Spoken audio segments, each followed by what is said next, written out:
السلام علیکم ورحمۃ اللہ وبرکاتہ۔ الحمد للہ رب العالمین والصلاة والسلام علی اشرف الانبیاء والمرسلین نبینا محمد صلی اللہ علیہ وسلم۔ محترم سامعین و ناظرین کرام اور اسلامی بھائیوں، آج انشاءاللہ ہم آپ کو بتلائیں گے گناہوں سے بچنے کا ثواب۔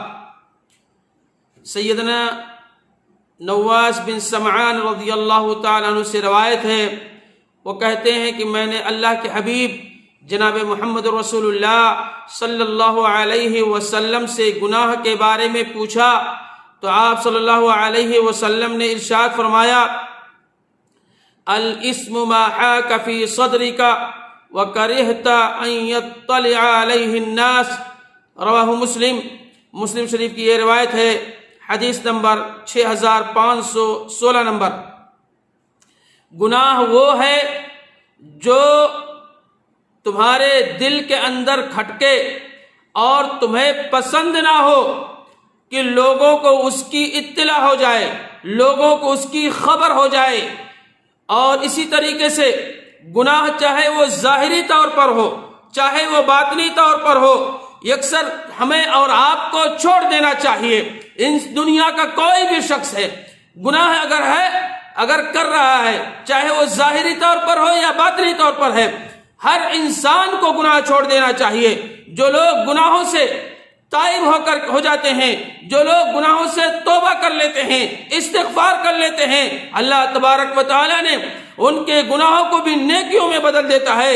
اللہ رب العالمین نے قرآن مجید کے اندر سورۃ الفرقان آیت نمبر 70 کے اندر ذکر کیا، الا من تاب وآمن وعمل عملا صالحا فاولئک یبدل اللہ سیئاتہم حسنات وکان اللہ غفورا رحیما۔ مگر جو شخص توبہ کر لے اور ایمان لائے گا، سب سے پہلے توبہ کر لے، ایمان لے آئے گا اور نیک عمل کرے گا، یعنی عمل صالح، اللہ تبارک تعالیٰ اس کے گناہوں کو نیکیوں میں بدل دے گا۔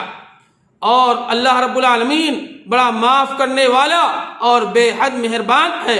تو اس آیت کریمہ کے اندر اللہ رب العالمین نے جو بدلایا، توبہ بھی کر لے، ایمان بھی لے آئے، عمل صالح بھی کر لے، اس کے ساتھ ساتھ اللہ رب العالمین اس کے گناہوں کو نیکیوں میں بدل دے گا۔ ہر آدمی چاہتا ہے کہ اللہ رب العالمین ہمارے گناہوں کو، ہماری برائیوں کو تو نیکیوں میں بدل دے، جو خطائیں ہوئی ہیں اس کے تم معاف فرما دے۔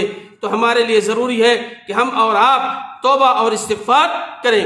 اسی طریقے سے گناہوں سے بچنے والے اللہ تبارک و تعالی کی مغفرت و رحمت کے مستحق ہیں۔ اللہ رب العالمین نے قرآن مجید کے اندر سورۃ البقرہ آیت نمبر 182 کے اندر ذکر کیا، فمن خاف من موص جنفا او اثما فاصلح بینہم فلا اثم علیہ ان اللہ غفور رحیم۔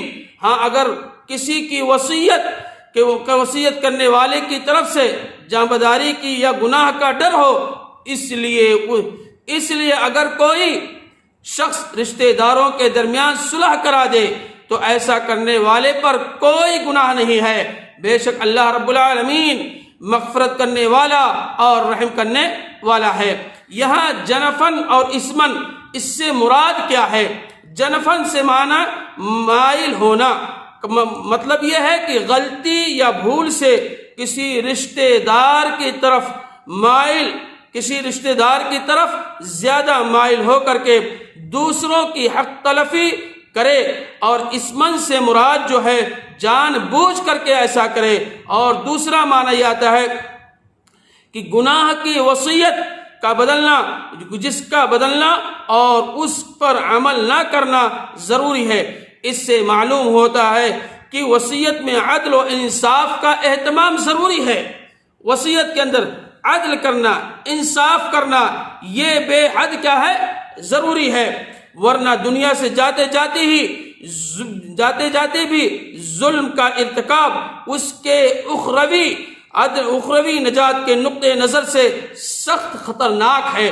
ہم اور آپ ایک دوسرے کے درمیان عدل کریں، انصاف کریں، اللہ کے نبی صلی اللہ علیہ وسلم کی ایک حدیث ہے کہ کل قیامت کے دن ایک بادشاہ وہ جو لوگوں کے درمیان عدل کرے گا، ایسا شخص اللہ رب العالمین کے عرش کے سائے کے تلے ہوگا۔